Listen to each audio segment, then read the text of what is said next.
watching us back with 360 and back. In today's short iGuide tutorial, I'm going to go over changing your email and password on the iGuide portal. If you're familiar with the iGuide knowledge base, you want to type in changing email or password on the iGuide portal for step-by-step instructions. If you're not familiar with the iGuide knowledge base, I made a video on it, so please check it out. So if you want to go ahead and change your email or your password, you're just going to go up to your name. It's going to be up in this little blue bar right here. And you'll just click on that and just click on settings.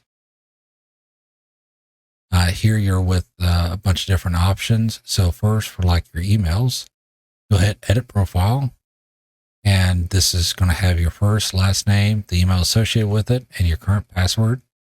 Here you can hit change, and then you'll be prompted to change your email address.